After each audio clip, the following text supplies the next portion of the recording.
The journey to motherhood is different for every woman. For some, the road is long and comes with many roadblocks. That was the case for one woman, but she persisted and now has beautiful twin girls. She knows one day they will ask about their birth, and she knows what she'll tell them. Her belly was broken, so their aunt carried them instead. Omaha World-Herald visual journalist Matt Dixon shows us the strong sisterly bond that helped bring these two sisters into the world. Hi. Hi. What you doing? I knew for a very, very long time that all I wanted to be in life was a mother. Going through everything that I went through, I think it just made me really want to be a mother more. My sister, Melissa, had suffered numerous miscarriages and had been happening for several years. You know, we were talking to Lisa, you know, as I was close to her, you know, so I was kind of letting my family know what the doctor had said after our last appointment, and that's kind of when she started to jokingly offer. Told her that she could borrow my uterus as a joke, but then we continued to talk about it, and it just kind of rolled on from there. What? Followed by her. You know, I don't think I would have asked anybody in my life, because that's a lot to ask somebody. The embryos are made up of my sister's egg and her husband's sperm, so they're not biologically mine at all.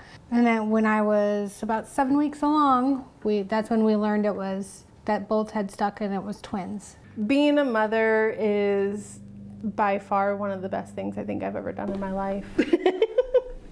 For the first 6 months, legally, I don't have any rights to my children. So at birth, I have to go on the girls' birth certificates as birth mother. In Nebraska, it has to stay that way for 6 months. You know, after the 6 months, you know, we have to go to court and I have to legally adopt my children. We haven't had any issues so far, but I could run into issues if I had to take them to the hospital or to the doctor. You know, if my husband was not there, technically I don't have any legal grounds to make medical decisions for my own children. A lot of women look at it as being kind of demeaning. I mean, in our specific situation, Melissa is the mother, and the fact that she has to adopt her own children is rather insulting. Initially, that was really hard for me to hear, because going through everything that I had to go through, and I was still battling feelings with not being able to carry my own child. So having to adopt them after 6 months was painful at first, but it's definitely something that needs to be changed. Melissa and I have been working with Senator McDonald's office. You know, the senator's office is really, really hopeful. So we're hoping to see a change to make things easier for women down the line in Nebraska, so that surrogacy is a better option for people. The girls see their aunt about once a week when she visits. She has a natural bond with her nieces. The best part for her, though, is seeing her sister with twin daughters and a beautiful show of love. A bride's dream wedding complete, but now she's asking for your help to find a missing piece of her big day. It's very important. My father passed away 2 years ago, so just having the remaining family there and the pictures of everyone together is really important to us. Candy and Aaron Haydorn got married at Elmwood Park on August 4th. They had dated for 16 years and felt it was time to start their family. Candy says after a beautiful outdoor wedding, she found out from her photographer that his truck was stolen in Pisgah, Iowa on August 7th, with his camera equipment and her photos inside. The truck was located the next day in Iowa near I-680, but everything was stripped out of it. Candy's taken to social media hoping someone has seen the camera or the memory card with her photos. We hope she gets them back. With so many great summer events, trying to pack them into your day may lead to later bedtimes. But with the last summer weekend nearly in the books for students across the metro, it's time to get back on schedule. And this week's In the Classroom, we help you get ready before the kids go back to school. 2, 1. Running around on a warm night, getting ready to watch a movie in the park. Summer memories in the making. Summer, it's so much fun. There's so many activities, the parades, the carnivals, Gretna days. There's always so much to do in the summer, and it seems like there's never enough time to do it.